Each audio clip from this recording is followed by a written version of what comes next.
Et bonjour à toutes et à tous, c'est Scanner, c'est aujourd'hui une nouvelle vidéo sur Discord pour présenter tout simplement Discord. Et oui, étant donné que pour le moment tout le monde est en confinement à cause du Covid-19, eh bien il y a beaucoup de personnes qui rejoignent Discord, donc beaucoup de personnes qui ne sont peut-être pas habituées aux logiciels sur ordinateur, smartphone, etc. Donc du coup, je fais ici une vidéo pour ces nouvelles personnes qui utilisent Discord, tout simplement parce que vous voulez faire des vidéoconférences avec vos élèves, si vous êtes un professeur, ou des étudiants qui veulent faire un travail de groupe, etc. Je trouve ça très intéressant pour moi et pour vous de apprendre de connaître ce logiciel, étant donné qu'il a beaucoup de fonctionnalités que je vais vous présenter. Donc cette vidéo risque d'être très longue, étant donné que je vais présenter Discord de long en large. Donc c'est pour ça que normalement dans la description, vous avez les timecodes qui réfèrent à des moments dans la vidéo, donc avec tout ce que je dis. Donc là ici par exemple je vais commencer avec la création d'un compte, mais pour ceux qui ont déjà créé un compte, utiliser un peu le logiciel, vous pouvez avancer plus loin dans la vidéo, je vais parler un peu plus en profondeur d'autres trucs vers la fin. Donc voilà, vous pouvez aller dans la description, aller cliquer sur les timecodes pour directement aller plus loin dans la vidéo pour voir ce qui s'y passe. Bref, commençons cette vidéo par la création de son compte. Donc vous créez votre compte sur le site discordapp.com, le lien sera dans la description. Ensuite, vous avez deux possibilités. Soit vous ouvrez votre compte Discord directement sur le navigateur, donc Discord est utilisable sur navigateur. Soit ce que je vous conseille, c'est de télécharger le logiciel sur iOS, Android, Windows, macOS ou Linux. Vous aurez normalement plus de fonctionnalités avec le logiciel et moins de problèmes. Donc voilà, moi je suis passé sur le logiciel, mais sur le navigateur c'est la même interface, etc. Et donc maintenant je vais vous parler des paramètres. On va d'abord aller bidouiller un peu aux paramètres de son compte, qui se trouvent ici en dessous à gauche, donc les paramètres utilisateurs. Donc nous voilà dans les paramètres utilisateurs, il y a beaucoup de choses, mais moi je vais vous parler que de deux choses, c'est voix et vidéo. Donc c'est ici que vous allez régler vos micros et donc les périphériques d'entrée et les périphériques de sortie. Donc par exemple si quelqu'un ne vous entend pas parce que vous avez sûrement un problème de périphérique d'entrée, donc sélectionnez le bon microphone, vous sélectionnez le bon haut-parleur. Donc voilà, moi j'en ai plusieurs, il faut que je choisisse le bon. Donc vous avez le volume d'entrée, c'est le volume de votre micro, et le volume de sortie, donc c'est le volume de haut-parleur, donc ce que vous allez entendre. Ensuite, bon, vous avez le test micro pour voir si votre micro fonctionne bien. Ensuite, vous avez l'activation du micro, donc soit détection de la voix, donc le micro va automatiquement s'allumer en détectant votre voix, ou soit le appuyer pour parler, ou aussi connu sur le push to talk, plus pour les gamers qui utilisent l'anglais. Donc il faut appuyer sur un bouton pour pouvoir parler. Vous avez ensuite les paramètres vidéo, donc si vous avez une webcam, c'est ici que vous allez choisir votre webcam. Vous pouvez faire le test vidéo. Et après c'est tout, vous avez des paramètres avancés, mais je ne vais pas aller plus loin. Donc après je vous conseille d'aller voir un peu dans les autres paramètres, etc. Un autre paramètre de l'application qui pourrait vous intéresser, c'est apparence. C'est ici où on va changer un peu l'apparence du logiciel, donc s'il est clair ou sombre. Je vous conseille d'aller voir tout ça de votre côté. Il suffit juste de regarder, d'un peu bidouiller et normalement ça devrait fonctionner. Ensuite, juste à côté des paramètres, c'est ici où vous activez ou désactivez votre micro ou vos haut-parleurs. Vous avez également du coup votre compte et le fait que vous pouvez changer votre... je ne sais pas comment on pourrait appeler ça, mais du coup vous voyez bien que en ligne, inactif, ne pas déranger, invisible. Donc en ne pas déranger, vous ne recevez aucune notification. Ensuite, maintenant, je vais parler de l'interface plus en général, donc tout ce qui se trouve actuellement devant nous. Donc normalement, vous ne voyez pas tout ce que je vois actuellement. Normalement, vous avez cette colonne-là qui est vide, cette colonne-là qui est vide. Il y aura juste ces deux boutons-là et un serveur normalement tout au-dessus. Et aussi, vous ne verrez pas normalement ça, vu qu'ici, c'est parce que j'ai déjà ajouté des amis et actuellement, mes amis sont en ligne. Donc voilà pour les différences. Ensuite, donc du coup, je vais aller tout en haut ici dans les amis. Donc, on a les amis qui sont en ligne. Donc, on va les voir ici en ligne. Tous, donc que ce soit en ligne ou hors ligne. Les en attente, donc c'est les demandes qu'on a envoyées à un ami qui n'a toujours pas accepté notre demande. Les personnes qu'on a bloquées. Et ici, on va pouvoir ajouter un ami. Donc, pour ajouter un ami, vous lui demandez son pseudo et le code unique qu'il a après son pseudo. Donc, le hashtag suivi de 4 chiffres. Donc il faudra bien entrer le hashtag avec 4 chiffres et son pseudo pour pouvoir envoyer une demande d'amis. Quand cela est fait, vous allez pouvoir converser avec votre ami dans les messages privés. Donc, vous pouvez lui envoyer un message privé, soit en lançant une conversation ici.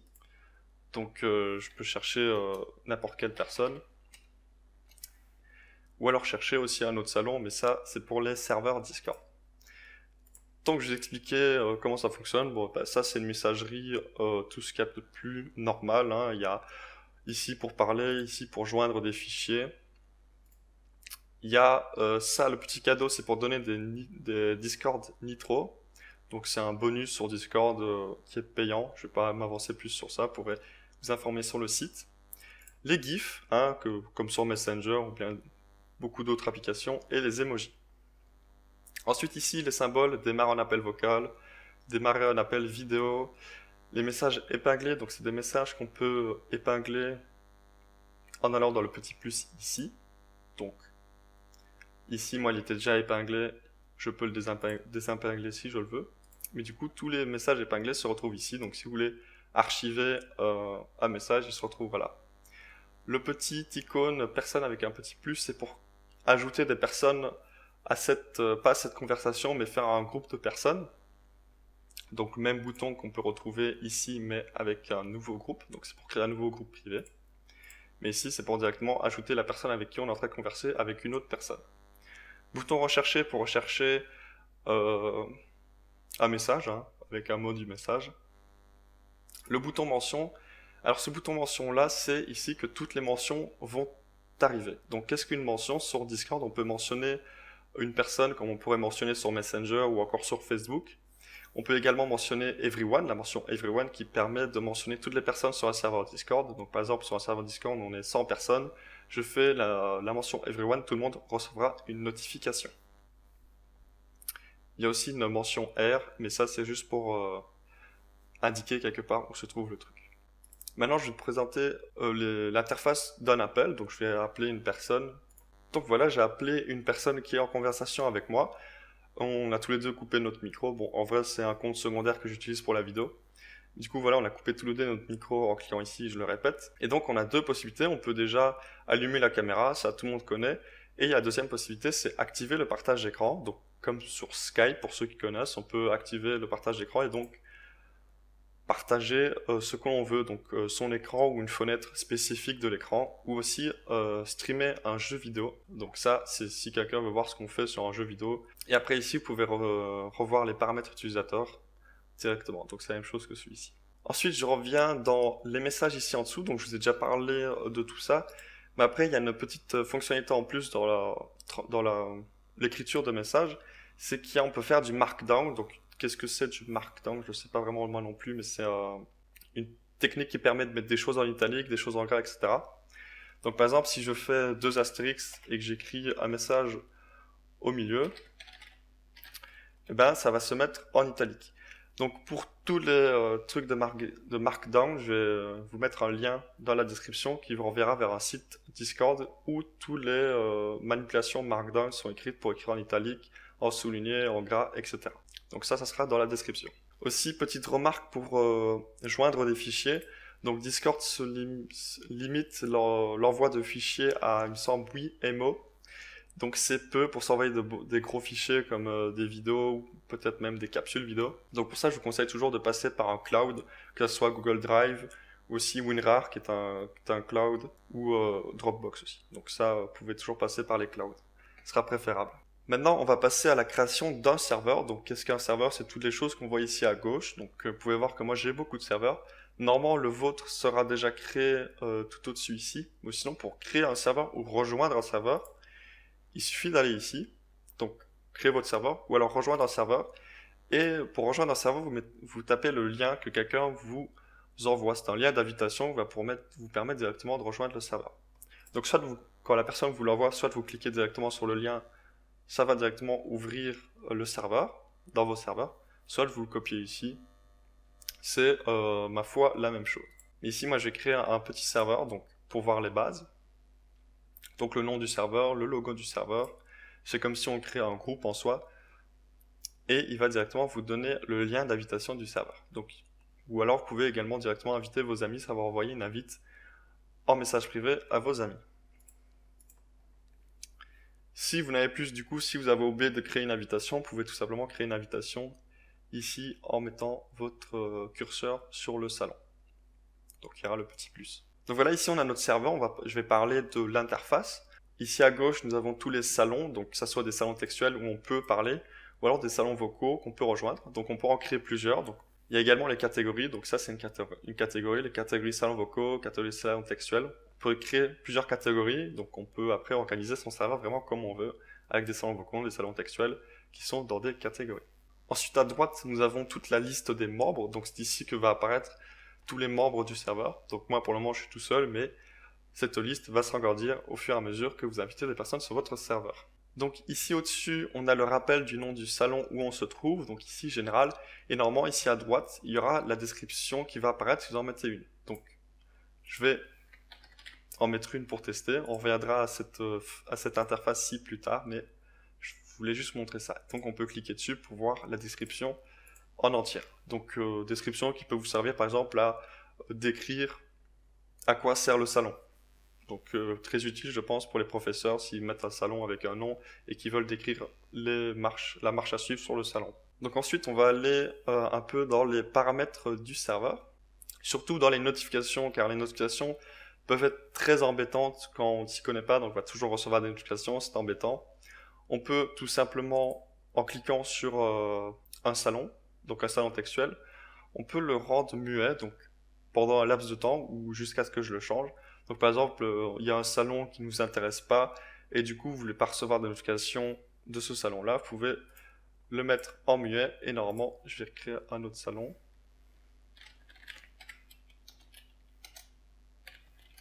Donc juste pour montrer qu'il va apparaître, voilà, il apparaîtra en plus foncé pour bien montrer que ce salon est devenu muet. Donc il n'y aura plus de notification qui va apparaître à côté. S'il y a un serveur où vous ne voulez pas recevoir plus de notifications que ça, donc vous pouvez cliquer droit sur le salon et faire paramètres de notification. Donc ici, vous pourrez gérer toutes les notifications du serveur. Soit vous pouvez le rendre muet totalement, donc il n'y aura plus aucune notification à part une notification de mention, comme je les ai dites plus tôt. Soit vous pouvez personnaliser vous-même, donc soit activer que les mentions, mais désactiver tout de même Everyone et R, qui sont les mentions globales. Supprimer tous les rôles à mention. Donc, sur le serveur aussi, on peut créer plusieurs rôles. Donc, par exemple, un rôle étudiant, un rôle professeur, un rôle recteur, etc. Et ces rôles-là, on peut les mentionner comme ça. On mentionne qu'un groupe. Donc, par exemple, on veut mentionner le groupe étudiant. On peut mentionner le rôle étudiant et ça va mentionner du coup ce groupe. Toutes les personnes qui ont ce rôle en tout cas. Donc, c'est ça les rôles à mention. Et ensuite, on peut voir ici tous les salons où on a mis des muets, où on a changé les notifications. Donc moi je vous conseille, je vais le remontrer, de mettre uniquement en mention seulement. Tout simplement parce que ça vous évite d'avoir une notification à chaque fois que quelqu'un envoie un message, donc n'importe quel message sur le serveur vous donnera une notification. Donc c'est pour ça que je vous conseille mention seulement, comme ça il n'y aura que les mentions qui vous donneront une notification. Donc par exemple moi ici tous mes serveurs sont en mention seulement. Donc ça veut dire qu'il y a quand même un petit point ici à gauche qui apparaît. Ça veut dire qu'il y a un message qui a été écrit sur le serveur, mais ce message ne m'a pas fait une notification sur Windows 10 en bas à droite ou aussi sur téléphone au-dessus dans les notifications.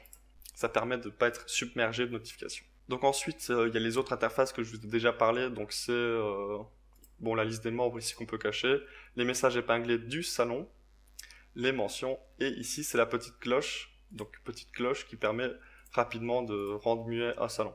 Donc ici pour vous expliquer un peu plus tous les salons vocaux textuels, je vais créer un nouveau salon. Donc on peut créer directement un salon depuis le petit plus de la catégorie.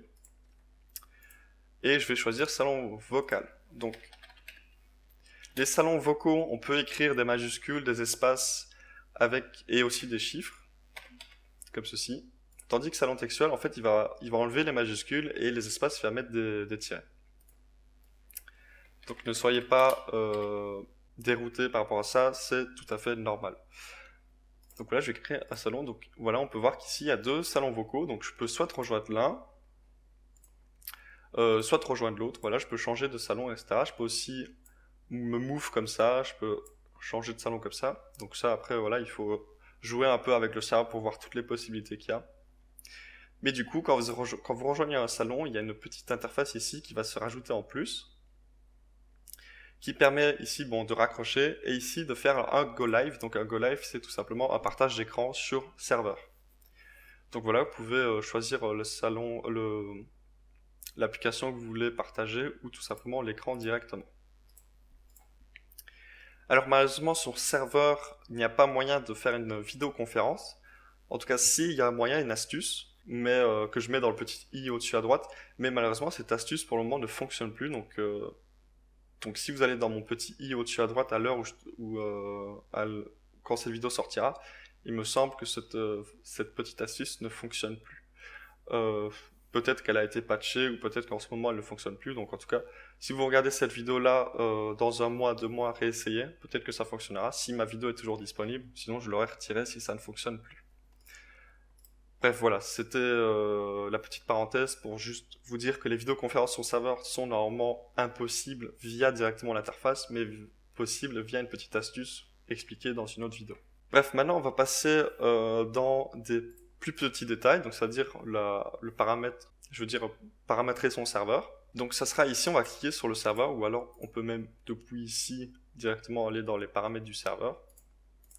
Et moi je vais passer par ici, donc il y a les paramètres du serveur, donc créer un salon, créer une catégorie, les paramètres d'éducation que je vous ai déjà présentés, les paramètres de confidentialité, c'est vrai que je n'ai pas expliqué, les paramètres de confidentialité, c'est tout simplement pour désactiver le fait qu'une personne avec qui on n'est pas ami puisse nous envoyer des messages sur le même serveur où on est. Donc ça, je vous conseille de le désactiver, comme ça vous ne receviez de le désactiver sur des serveurs publics, donc des gros serveurs. Mais je vous conseille de l'activer sur des serveurs où vous êtes, par exemple, entre professeurs et étudiants comme ça, les étudiants qui ne sont pas nécessairement amis avec vous, donc qui ne vous sont pas ajoutés en tant qu'amis, peuvent quand même vous envoyer des messages privés, car vous êtes sur le même serveur. Bon, je ne sais pas si j'étais très clair, mais normalement, quand vous ne pouvez pas envoyer un message privé à une personne, Discord vous explique pourquoi. Donc ensuite, après, on peut changer le pseudo, donc ça c'est son pseudo. Donc c'est vrai qu'ici, je vous ai pas expliqué cette interface-là, que quand on fait clic droit sur une personne, on peut le rendre muet, on peut le mettre en sourdine, et on peut également changer son pseudo. Donc on peut par exemple mettre, si c'est un serveur fait pour des professeurs et des étudiants, ils peuvent mettre leur nom, leur prénom, leur groupe, s'ils sont un groupe d'activités particulier, etc. Bref, maintenant on va aller dans les paramètres du serveur. Donc ici, on va avoir beaucoup de paramètres, donc le nom du serveur, comme on l'a déjà pu le modifier, ou l'icône.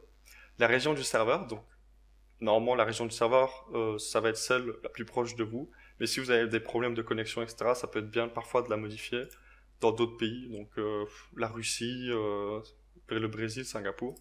Donc après, nous avons le salon AFK, c'est un salon qu'on peut choisir entre des salons vocaux.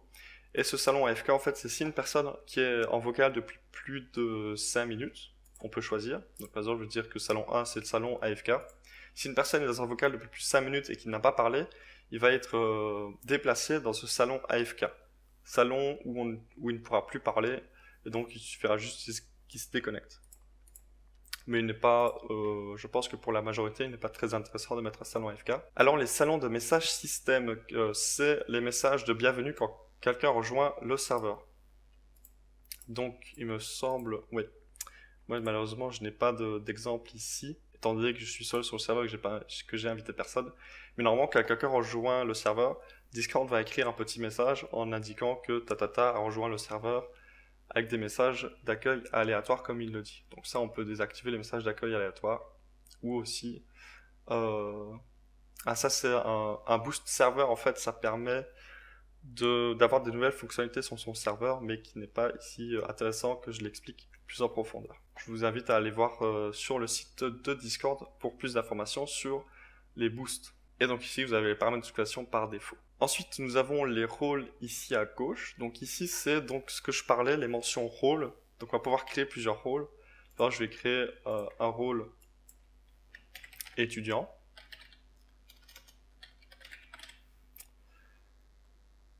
Et après, je vais pouvoir gérer ces permissions. Donc à chaque fois qu'on crée un nouveau rôle, les permissions vont être copiées depuis les permissions du rôle Everyone.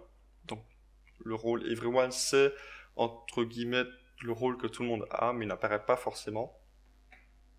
Il n'apparaît pas, mais c'est juste que chaque personne, que ce soit son rôle, ont les permissions qu'on a accordées à everyone. Donc par exemple, si on met la permission administrateur à everyone, ce que je déconseille fortement, tout le monde aura la permission administrateur. Bref, ça, j'ai une vidéo qui explique mieux la mécanique des permissions, comme je l'appelle, qui se trouve dans le petit i au-dessus à droite. Mais donc voilà, il suffit de lire et toutes les permissions sont expliquées. Ensuite, nous avons la gestion des utilisateurs, donc les membres. C'est ici qu'on va voir toute la liste des membres qu'on va pouvoir soit congédier, donc ça veut dire qu'on va expulser toutes les personnes du serveur, donc touchez pas à ce bouton rouge. Ici, on va pouvoir ajouter des rôles aux personnes. Donc voilà, par exemple, moi je vais rajouter le rôle étudiant. Et on peut, par exemple, afficher que les personnes qui ont le rôle étudiant, etc. Bon, étant donné que je suis seul, ça va afficher la même chose. Mais voilà, par exemple, je m'enlève le rôle étudiant, j'affiche étudiant, il n'y a personne qui a le rôle étudiant, donc il n'y a personne qui est indiqué. Vous pouvez remarquer que j'ai passé toute cette partie-là, car c'est des choses qui sont un peu plus en profondeur, qui ne sont pas forcément utiles à expliquer. Et aussi, j'ai une série de vidéos, donc il me semble que j'ai fait 2-3 vidéos sur la création d'un serveur Discord, donc vraiment dans toute sa complexité et dans tous les conseils que je peux vous donner à la création d'un serveur Discord. Donc ça, même chose, ça se retrouve dans le petit i au-dessus à droite. Donc ensuite, l'onglet invitation, donc c'est ici, on va voir tous les liens d'invitation, donc le code invitation qui est normalement inscrit ici. Moi, ici, il y a 3 petits points étant donné que je suis en train d'enregistrer. Et du coup, Discord enlève les données confidentielles. Mais aussi, normalement, votre code d'invitation est ici. Donc, c'est le code qui apparaît à la fin de l'URL d'invitation. Donc, on peut également, du coup, gérer ces invitations en les supprimant. Ensuite, la liste des bannissements. Donc, c'est ici que toutes les personnes qui ont été bannies par des administrateurs ou aussi par des bots. Donc, qu'est-ce qu'est un bot? Un bot est un robot qu'on peut ajouter sur son serveur Discord et qui peut avoir plusieurs fonctionnalités. Donc, par exemple, moi, sur mon serveur Discord, j'ai plus ou moins une vingtaine de bots qui me sont utiles pour plusieurs trucs comme des sondages, etc. Mais ça, je vous conseille d'aller voir toutes mes vidéos. J'explique que toutes mes vidéos sont en rapport avec un bot et leur utilité. Donc ça, naviguez sur ma chaîne YouTube et peut-être que vous trouverez des choses utiles à rajouter sur votre serveur Discord. Donc ici, dans cette liste de bannissements, on peut du coup révoquer un bannissement.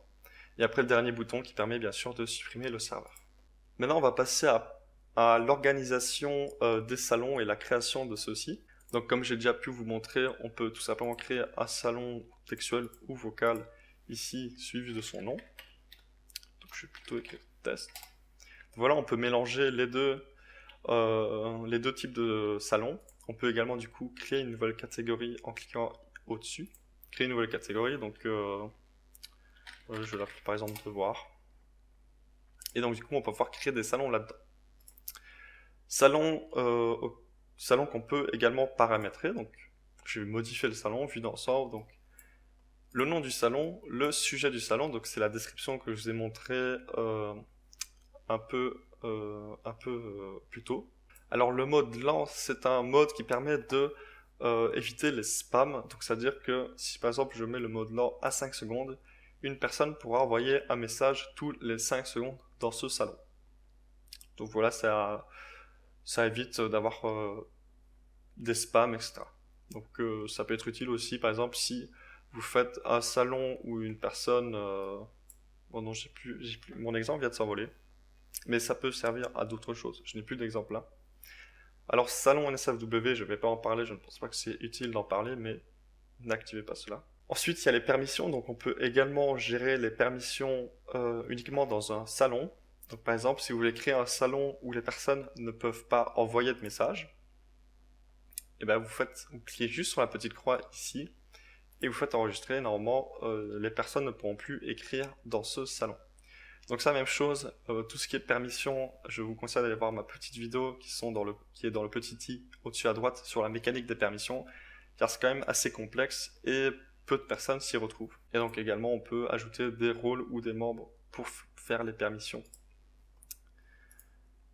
Même chose que paramètres du serveur, il y a les invitations qui sont ici, mais les invitations uniques au salon. Donc on peut créer une invitation pour chaque salon.